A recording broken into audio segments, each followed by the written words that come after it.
नमस्कार। ज्ञान martial mind में आपका स्वागत है। मित्रों, हम जगन्नाथ जी की यात्रा से संबंधित वीडियो बना रहे हैं और जब तक ये यात्रा रहेगी हम इस पर अपना काम जारी रखेंगे। मित्रों, अगर आपने अभी तक चैनल सब्सक्राइब नहीं किया है तो जरूर सब्सक्राइब कर दीजिए, हमारे पुराने वीडियो देखिए, शेयर कीजिए और कम से कम बच्चों को जरूर दिखाइए ताकि उनको हमारी संस्कृति विरासत के बारे में पता चल सके। आज हम भगवान जगन्नाथ के बारे में ही बात करेंगे और हम आज ऐसे पक्ष को लेकर बात करेंगे जब अंग्रेजों ने उस पर कब्जा करने की कोशिश की थी। वो क्या मामला है और भगवान जगन्नाथ ने अपना क्या रूप दिखाया, क्या चमत्कार किए कि अंग्रेज भी भाग खड़े हुए। इस पर हम बात करेंगे हमारे विशेषज्ञ डॉक्टर प्रतीक मिश्र से। डॉक्टर साहब का बहुत बहुत स्वागत है। अभी तक आपने भगवान जगन्नाथ की अनेक बातें बताई, आज आप कौन सा पक्ष बता रहे हैं? देखिए, जगन्नाथ जी को यूं ही जगत का स्वामी नहीं कहा जाता है। और जगन्नाथ जी का मंदिर एक केवल हिंदुओं के लिए एक धार्मिक स्थल ही नहीं है, बल्कि एक जागृत शक्तिपीठ है। और इसका एहसास समय समय पर अंग्रेजों को भी हुआ और मुगलों को भी हुआ। दोनों ही शासकों ने इस पर कब्जा करने की कोशिश की, इसकी जासूसी कराने की साजिश की। लेकिन जगन्नाथ जी के चमत्कार कुछ ऐसे रहे और कुछ जगन्नाथ जी का क्रोध ऐसा हुआ कि अंततः अंग्रेजों को भी और मुगलों को भी झुकना पड़ा। और उनको ये बात अच्छी तरीके से समझ में आ गई कि इस मंदिर में ज्यादा दखलंदाजी हाँ। करना उनके लिए ठीक नहीं होगा। और इसीलिए उन्हें लगा कि सम्मान के साथ अपने पैर वापस खींच लो। चाहे अफगान शासक हो कुतलू खान, चाहे मुगल शासक हो औरंगजेब, और चाहे ब्रिटिश एम्पायर, समय समय पर इन लोगों ने इस पर कब्जा करने की कोशिश की, इसकी जासूसी करने की कोशिश की। लेकिन जो रहस्यमयी चमत्कार थे और जो शक्तियां थी, उनके आगे नतमस्तक होना पड़ा। अब आप कहेंगे कि अंग्रेजों ने इसकी जासूसी, ऐसी क्या चीज थी, किस चीज की वो जासूसी कराना चाहते थे? दरअसल इसके जो रहस्य हैं, जो इसके रहस्य और जो चमत्कार है, वो उनकी जानकारी अंग्रेजों तक भी पहुंची और अंग्रेजों को लगा कि इस पे शोध किया जाए, ऐसी चीजें क्या है। तो रथ जब भी दर्शन के वेश, जब दर्शनार्थी जाते थे तो अंग्रेजों ने अपने स्पाई भेजे, जासूस भेजे, जो दर्शनार्थी बन के अंदर जाते थे। और उनकी रुचि जो थी वो भगवान के धड़कते हुए हृदय पर थी। हाँ, ये कैसे? वो खोजना चाहते थे, इस बात का पता लगाना चाहते थे कि ये भगवान का दिल जो है यहाँ पे धड़कता है, साक्षात ये जीवित मूर्ति है। इस मूर्ति को बुखार भी आता है, इस मूर्ति को पसीना भी आता है, इसका दिल धड़कता है, इसका ये रहस्य क्या, वो इस रहस्य का पता करना चाहते थे। और तत्कालीन एक अंग्रेज अधिकारी ने इसको अपनी डायरी में विस्तृत लिखा भी था, लेकिन वो डायरी का खुलासा नहीं हो पाया आज तक। अब देखिए कि हम आपको बताते हैं कि अंग्रेजों ने कैसे इस पर नियंत्रण करने की कोशिश की। ब्रिटिश जब अंग्रेज आए थे तो ईस्ट इंडिया कंपनी के नाम पर आए थे और उनकी नजर जो है पैसे पे थी शुरुआत में। बिल्कुल। तो उनके अधिकारियों को ये पता चला कि ये जगन्नाथ धाम या जगन्नाथपुरी का ये मंदिर जो है, ये बहुत आर्थिक रूप से मजबूत है, बहुत चढ़ावा आता है और लाखों श्रद्धालु हैं, इसके भक्त हैं, लाखों लोगों की भीड़ यहाँ पर आती है। दरअसल अंग्रेज हमेशा हमारे उस आयोजन से, हिंदुओं के उस आयोजन से हमेशा डरते रहे भारत के अंदर, जिसमें कि आस्था का जन सैलाब उमड़ता था। जैसे कि जगन्नाथ की रथ यात्रा हो तो लाखों लोग आते थे, ऐसे ही कुंभ, हाँ। उन्होंने कुंभ को भी बाधित करने के प्रयास किए। हाँ, कुंभ का टैक्स लगा दिया था उन्होंने। टैक्स लगा दिया था, उसके बाद जल सत्याग्रह शुरू किया गया था, उस पर रोक लगा दी थी, पंडित नेहरू ने जाके उसको किया, पंडित मदन मोहन मालवीय ने उस पर जल सत्याग्रह किया था और टैक्स लगा दिया था। मुगलों ने भी टैक्स लगा दिया था, अकबर ने भी टैक्स लगाया। और दरअसल इसके पीछे इनका एक भय का एक कारण ये भी रहता था कि इतना अथाह अपार जनसमूह अगर मोबिलाइज हो गया तो फिर हमारी सत्ता की चूल्हें हिल जाएंगी। खैर, कई कारण थे। तो जब ईस्ट इंडिया कंपनी आई तो उसने कोशिश की कि इस मंदिर का संचालन और इसकी संपत्ति में हस्तक्षेप करे। उन्होंने इसकी मंदिर की जो दान से जो पैसा आता था, जो इसकी रस्में थी और जो इसकी मेन सबसे बड़ी इस मंदिर की जो है वो रथ यात्रा है, उस रथ यात्रा को उन्होंने कब्जे में करने की कोशिश की और इसका व्यापक विरोध हुआ। हिंदू श्रद्धालुओं ने, पुरोहितों ने विरोध किया, लेकिन अंग्रेज तो अंग्रेज थे। जब जगन्नाथ जी को ये लगा कि हमारे भक्तों का और श्रद्धालुओं का उत्पीड़न ज्यादा शुरू हो गया है, तो उन्होंने अपना फिर चमत्कार दिखाने शुरू किया और चमत्कार ये हुए कि वहां पर महामारी फैलने लगी। जो अंग्रेज अफसर जो है उस संचालन के काम में जो हस्तक्षेप कर रहे थे, उनके साथ अजीबोगरीब घटनाएं होनी शुरू हो गई। कोई बीमार हो गया, कोई पागल हो गया। और जब वो मंदिर के अंदर जाते थे तो रहस्यमय ध्वनियां सुनाई पड़ती थी, रहस्यमय परछाइयां दिखाई पड़ती थी, अजीब अजीब डरावनी चीजें उनके सामने आती थी, तो पगला गए और बहुत से अंग्रेज अधिकारियों का मानसिक संतुलन खराब हो गया, मतलब पागल हो गए। अगर अपनी भाषा में कहिए तो मानसिक संतुलन नहीं, वो पागल हो गए। भगवान ने उनको पागल कर दिया। और जब ऐसी घटनाएं हुई तो अंग्रेजों को समझ में आया कि यार ये एक संयोग नहीं है कि एक बार ऐसा हुआ, दो बार ऐसा हुआ, लगातार ऐसा हो रहा है, तो कहीं ना कहीं जो है चमत्कार है। तो उन्होंने कहा कि भैया ये मंदिर जो पुजारी पुरोहित पंडित जो थे उनको उनसे कहे कि अपना अपना चलाइए, चलाओ और हम फिर वहां से छोड़ के भागे। हाँ, ऐसे ही रथ यात्रा में क्या हुआ कि रथ यात्रा के दौरान भी अंग्रेजों ने इसको बाधित करने की कोशिश की, जैसे कुंभ यात्रा को बाधित करने की कोशिश की, बाधित करने की कोशिश की। और जब उन्होंने बाधित करने की कोशिश की तो जो रथ को आज हम लाखों लोग रस्सी से खींचते हैं, वही रथ उस समय अपने आप चलने लगा। उनके होश उड़ गए। उन्होंने कहा ये क्या हो रहा है, इतना बड़ा रथ और ये अपने आप चल रहा है। पागल हो गए उसमें कुछ अधिकारी, कुछ का स्वास्थ्य बिगड़ गया। कुछ अंग्रेज अधिकारियों ने जो वहां पे थे, उनकी जो सेना थी, उन्होंने कहा कि यार इसको जो है होता है ना कि इसको रोकते हैं हम जबरदस्ती, तो रोकने की कोशिश की, लेकिन उनसे रोके वो रथ रुक नहीं रहा था, वो धीमे धीमे खिसक रहा था। अब कुछ पागल हुए, कुछ बीमार हो गए, कुछ के साथ कुछ और अनहोनी घटनाएं हो गई। तब उनको समझ में आया कि यार ये सामान्य चीज नहीं है, ये एक दिव्य ऊर्जा से भरी हुई कोई चीज है और इससे थोड़ा दूर ही रहो तो ज्यादा अच्छा रहेगा। उस समय जो ब्रिटिश का सबसे बड़ा अधिकारी उड़ीसा का जो था, वो लेफ्टिनेंट स्टर्लिंग था। उसने इन सारी घटनाओं को अपनी डायरी में लिखा। ये कोई कल्पित घटनाएं नहीं है और हमारे किसी पंडित पुरोहित या किसी पुजारी या किसी श्रद्धालु की मनगढ़ंत चीजें नहीं है। ये जो उड़ीसा का जो लेफ्टिनेंट जो मतलब सबसे बड़ा अधिकारी अंग्रेजों का उस समय था 19वीं शताब्दी की शुरुआत में, और लेफ्टिनेंट स्टर्लिंग, उसने अपनी डायरी में इन चीजों के बारे में बाकायदा नोट किया है।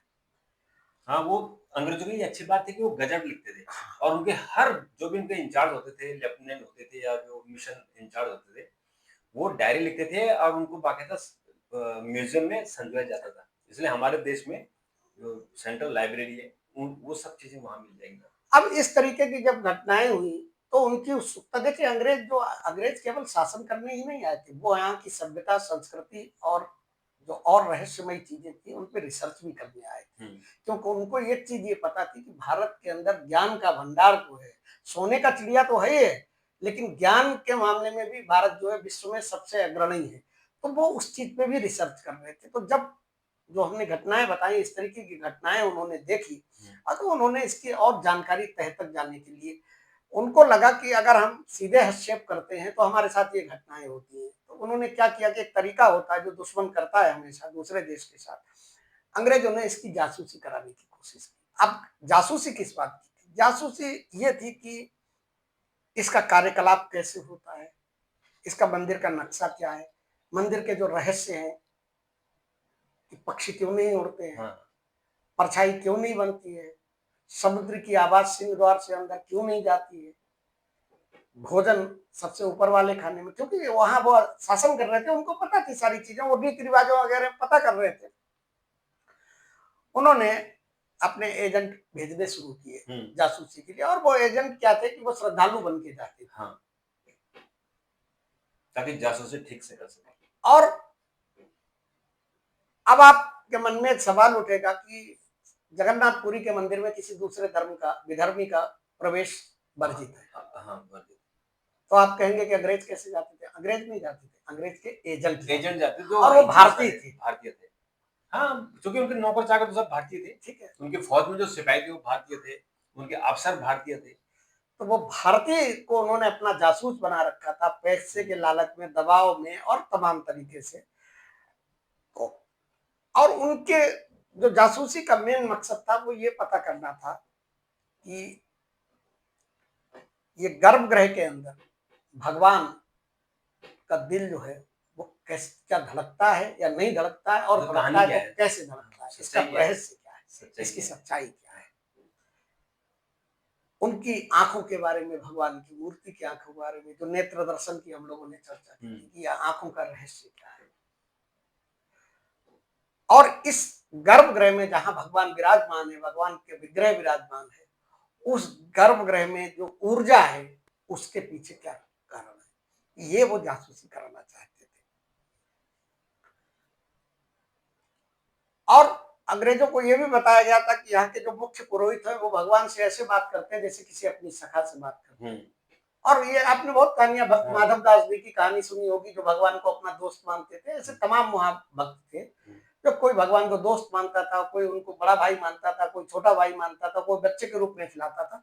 तो ये उनके लिए, उनको लगता था कि ये चीजें जो है इनका रहस्य जानना जरूरी है, इसलिए उन्होंने जासूसी करने के लिए भेजा। अब उस लेफ्टिनेंट स्टर्लिंग की डायरी में ये लिखा हुआ है कि जो उनके एजेंट वहां ये सब जासूसी करने गए, तो उसमें से ज्यादातर 90% पागल हो गए, उनको सेंस नहीं रहा, होश ही नहीं रहा। 2-3% के साथ जो है पारिवारिक में दुर्घटनाएं हुई, और 1-2 जो है वो खुद ही बहुत गंभीर रूप से बीमार हो गए। जब इस तरीके की घटनाएं कई बार हुई तो वो पगला गए, और उनको लगा कि यार ये तो दूर रहो इनसे, वही ज्यादा अच्छा था। अंग्रेजों को का मानना यह था कि ये जो भगवान का दिल धड़कता है या जो ब्रह्म तत्व है वो है क्या, उसकी जानकारी, क्योंकि बहुत बड़ी चीज है। देखिए आज के जीवन, ये बहुत बड़ी चीज है कि अगर ब्रह्म तत्व को आपने निकाल लिया, जिसको आज तक वैज्ञानिक निकाल नहीं पाए, है ना। अगर उसी चीज के बारे में पता चल जाए फिर तो आदमी अमर हो जाएगा, कोई मरेगा ही नहीं। अगर डॉक्टरों को, वैज्ञानिकों को आज ये चीज पता चल जाए और उसी पे रिसर्च चल रही है, और उनको लगा कि यार ये तो यहाँ बैठे बैठाने मतलब इसमें से निकाल लेंगे मूर्ति में से इस ब्रह्म तत्व को, लेकिन वो उसमें सफल नहीं हुए। उसके बाद उनको डर लगने लगा और वो मंदिर के आसपास जाने से भी कतराने लगे। स्टर्लिंग की डायरी में ये भी लिखा हुआ है कि उसमें ये संभावना जताई गई कि ये कोई जो ब्रह्म तत्व है, जो परम तत्व है, जो नवकलेवर के दौरान भगवान की मूर्ति से दूसरी मूर्ति में ट्रांसफर किया जाता है, स्थानांतरित किया जाता है प्राण प्रतिष्ठा के रूप में, ये कोई ऐसी चीज है जो अंतरिक्ष से आई हुई है।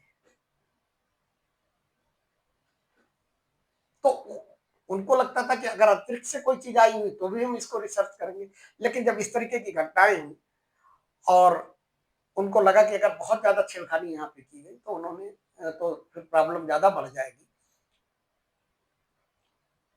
अब उसके बाद उन्होंने ये तय किया कि इस मंदिर के साथ छेड़खानी न की जाए और इसके साथ सम्मान से दूर रहा जाए। जो लेफ्टिनेंट स्टर्लिंग की जो डायरी है, वो जो मेन डायरी थी वो तो गायब हो गई, लेकिन उसमें उनके कार्बन कॉपी उस समय चलती थी, उसमें कार्बन कॉपी लगा के जो दूसरी प्रतिलिपि थी, वो दूसरी प्रति जो है आज भी लंदन के संग्रहालय में मौजूद है। उसमें इन सारी चीजों का वर्णन किया गया बहुत अच्छी तरीके से। अब देखिए, जब अंग्रेज इन चीज से, अंग्रेज भी डरते थे। अब मैं आपको बताता हूं कि मुगल भी बहुत इस पर डरते थे। एक अफगान शासक था कुतलू खान, उसने इसको मंदिर को तोड़ने की कोशिश की। आमेर के राजा मान सिंह जी ने, उन्होंने उसको सूचना भिजवाई कि ये सब मत करो, ये भगवान का मंदिर है, हमारी आस्था का प्रतीक है, हमारी श्रद्धा का वो केंद्र है। लेकिन उसको तो जुनून सवार था, उसको लग रहा था हम कर देंगे। और उसके बाद क्या हुआ कि दोनों तरफ से युद्ध हुआ, भयानक युद्ध हुआ, उसमें सारी मुस्लिम सेना जो है अफगानी सेना मारी गई और भाग गए। इसीलिए आज आप देखिए कि उसका प्रभाव आज तक है। उड़ीसा के अंदर भारत के में मुस्लिम आबादी सबसे कम अब है, हाँ, अब जो मुस्लिम है वो बांग्लादेश की तरफ से आए हैं, जो बंगाल जो से भी आए हैं, लेकिन अभी भी सबसे कम भारत में अगर प्रतिशत निकालेंगे, उड़ीसा में मात्र 2%। औरंगजेब ने, अकबर और औरंगजेब के शासन में भी इस पर हमला करने की कोशिश की गई। अकबर थोड़ा इन मामलों में समझदार था, क्योंकि उसका जन्म यही हुआ। ठीक है, वो हमला करने की बजाय क्या है कि वो रहस्य जानने की कोशिश करता था। और जब उसको रहस्य लगते थे तो वो श्रद्धावनत भी हो जाता था, झुक भी जाता था, समर्पण भी कर देता था, जैसे अपने ज्वाला देवी ने किया, जैसे अपने तुलसीदास जी के साथ, ठीक है ना। लेकिन औरंगजेब बहुत क्रूर शासक था और औरंगजेब ने को पता चली कि मंदिर में बहुत अथाह सोना है, अथाह संपत्ति है, तो उनकी मतलब उनको मूर्तियों से ज्यादा उस संपत्ति में उनकी दिलचस्पी थी। उन्होंने जो है सोचा कि, और वो सारा जो जेवरात, ज्यादा से ज्यादा जेवरात की, भगवान की तीनों मूर्तियां, भगवान जगन्नाथ जी, बलभद्र जी और सुभद्रा जी, तमाम बहुत महंगे महंगे आभूषण अभी भी पहनते और तब भी पहनते थे। तो इन्होंने हमला किया और हमला करने के बाद सीधे गर्भगृह में घुस गए औरंगजेब के सैनिक, और औरंगजेब के सैनिक जैसे ही गर्भगृह में घुसे वो तीनों मूर्तियां अदृश्य हो गई। अब देखिए चमत्कार भगवान का, कहां ले गई, कौन ले गया, कैसे ले गया। उड़ीसा में कुछ किंवदंतियां हैं, कुछ मान्यताएं हैं, कुछ कहानियां इसको लेके कि वो तीनों मूर्तियां जो थी, विग्रह जो थे, वो गर्भगृह से नीचे समुद्र में चले गए और जो आक्रांता थे, मुगल आक्रमणकारी थे, वो वहां से वापस उन्हें आना पड़ा। उसके बाद क्या हुआ कि जब सैनिकों ने ये बात औरंगजेब को बताई तो औरंगजेब को समझ में आया कि सामान्य घटना नहीं है, और वहां उनके साथ भी जो आक्रमणकारी गए थे उनके साथ भी वही घटनाएं हुई जो कि अंग्रेजों के साथ हुई थी, और उनको भी पागल हो गया, कोई किसी को बीमार हो गया, किसी के साथ कोई जो है दुर्घटना हो गई। उसके बाद औरंगजेब को लगा कि यार ये हो सकता कि कुछ इनकी मति भ्रष्ट हो गई हो, कुछ पागल टाइप के लोग हैं सैनिक। तो उसने एक बड़ी सेना जो है, बहुत बड़ी सेना के साथ उसने आक्रमण किया, और इस बार उसने अपने सैनिकों को आदेश दिया कि सोना और संपत्ति लूट के तो लानी ही लानी है, प्लस वो जो मूर्तियां हैं उनको भी तोड़ के नष्ट करके आना है। अब जैसे ही औरंगजेब की सेना पुरी की तरफ बढ़ी, ये सब सारी चीजें लिखी हुई हैं, दस्तावेज में रिकॉर्डेड है। समुद्र में अचानक इतना बड़ा तूफान आया कि उस तूफान के सामने औरंगजेब की सेना टिक नहीं पाई और उसको वापस आना पड़ा। तब औरंगजेब को समझ में आया कि इस मंदिर की सुरक्षा कोई अलौकिक शक्ति कर रही है, जहां पर ये सेना और ये हथियार काम नहीं आएंगे। उसके बाद दोबारा उसने इस तरीके का दुस्साहस नहीं किया और पूरी की सीमा को छोड़ दिया औरंगजेब ने भी। हाँ, वो कभी नहीं किया। तो देखिए भगवान जगन्नाथ जी के जो चमत्कार और ये जो रहस्य हैं, ये सामान्य नहीं है। आज तक विज्ञान इनके बारे में रिसर्च करता चला आ रहा है। ये तो साक्षात दिखाई पड़ने वाली है। जिस मंदिर में भगवान का जहाँ पे विज्ञान के सारे नियम फेल हैं, जहां पर प्रकृति के सारे नियम फेल हैं, मतलब जहां नेचर जो है वो सारी चीजें फेल हैं, वहां पर जो है कोई आक्रमणकारी, कोई आक्रांता कैसे हमला कर सकता। और यही कारण है कि तमाम मंदिर मुगलों ने तोड़े, तमाम जगह पे अंग्रेजों ने जो है लूटपाट की, लेकिन जगन्नाथ के धाम में, जगन्नाथपुरी के इस मंदिर में ना मुगल सफल हो पाए, ना अंग्रेज सफल हो पाए। जासूसी भी कराने की कोशिश की गई, सारी चीजें की गई, लेकिन उनके हाथ में कुछ नहीं लगा। रीते हाथ जो है आए, और फिर बाद में पहले उन मुगलों को भी समझ में आया, फिर अंग्रेजों को भी बाद में समझ में आया कि इनके सम्मान में पीछे हट जाओ, अपनी इज्जत बचा लो, ज्यादा अच्छा, वरना बेइज्जत हो जाओ, अगर यहाँ को मिलेगा नहीं। इस बाउंड्री तो ये है भगवान जगन्नाथ की महिमा। बिल्कुल। और इसी तरह के अब चमत्कार अगर आपको सुनने हैं, देखने हैं, तो हमारे जो पिछले वीडियो है उनमें जरूर जाइए, क्योंकि भगवान जगन्नाथ सामान्य नहीं है। उनकी इतनी चमत्कार है और इतनी चमत्कारों की कहानियाँ हैं कि अगर आप इतिहास पढ़ें तो आपको जगह-जगह मिलेगा। और हमारी वीडियो ज़रूर देखिए, आपको मिलेगा। और जहाँ मुगल जो इतने क्रूर थे, जिन्होंने राम मंदिर जैसा हमारा जो तीर्थ स्थल था, द्वारकाधीश तक को उन्होंने तोड़ दिया था। तो भगवान जगन्नाथ को नहीं तोड़ पाए, देखिए, उसके आप पीछे मैं बहुत बड़ी बताऊँ कहानी आपको इसके पीछे कारण क्या है कि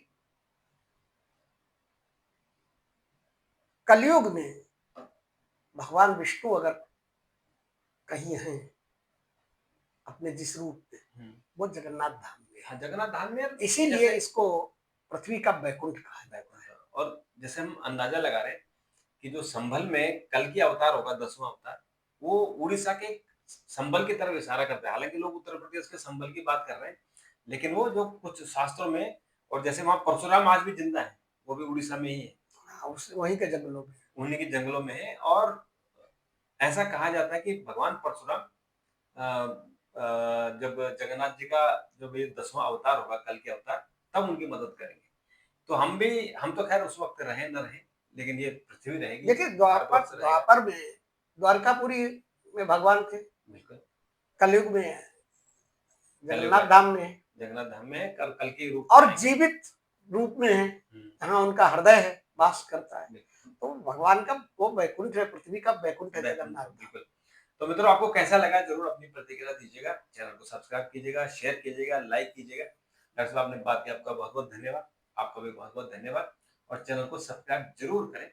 आपके साथ फिर एक और वीडियो के साथ कल मुलाकात होगी। तब तक के लिए जय जगन्नाथ। जय जगन्नाथ।